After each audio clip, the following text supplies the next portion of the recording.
Implant or bridge? How to decide. This is part 2 of a 2-part video series. Okay, so let's say it has been decided. You are a candidate for an implant. Now what?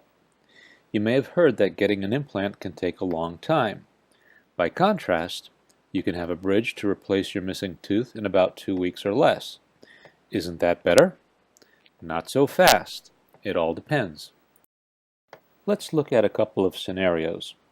If you are replacing only one tooth and have 2 adjacent teeth, here's what you should consider. In order to place a bridge, you have to shave down those teeth so that they will support the bridge. This limits their longevity and may open the door to the need for additional work, such as root canal therapy in the future. You should also understand that bridges don't last forever. The national average, according to university studies and insurance company estimates, is only 5 to 15 years.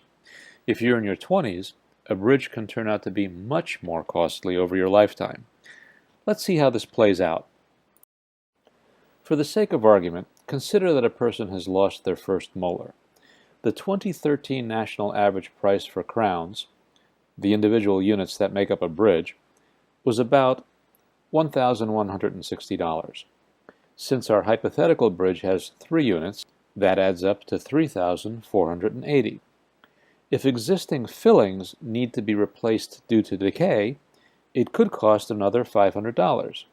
And if a root canal is needed because the filling is now closer to the nerve, this can cost as much as another $1,100 for a molar.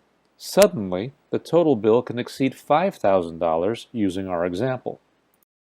In 5 to 15 years, the bridge may need replacement.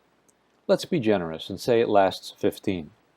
Between the ages of 25 and 85, that's 4 replacements, nearly an additional $14,000 if nothing else is needed.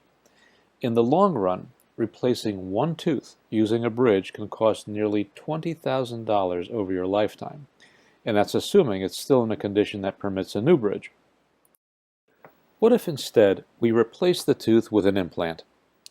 At today's rates, a traditional root form implant runs between $1,800 and $2,000.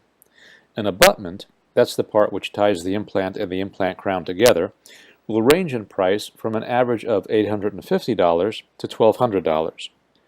Prices for the implant crowns vary widely, though many dentists charge the same fee as they do for regular crowns.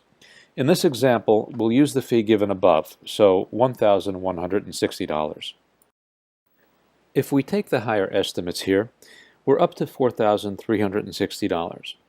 That's only $880 more than our bridge in the earlier example's best case scenario. The difference? That implant, barring situations like an accident causing physical injury to the implant, has a good chance of lasting a lifetime. That's a lot less than $20,000 over time if you go the bridge route. I've had patients react in various ways to this analysis. Some tell me, I really don't want to wait 3 to 9 months while wearing a temporary partial for the implants to be ready. Others have said, well, if I'm going to have to replace a bridge down the road, or even end up with an implant later anyway, I might as well just do it now. Both arguments have their merits, but at least now you have some information that can help you make an informed choice. This video was brought to you by Dr. Richard Valitsky, www.toothwiz.com. We hope you found it useful and informative. Please consider subscribing to our YouTube channel listed below. Thank you for your attention and time.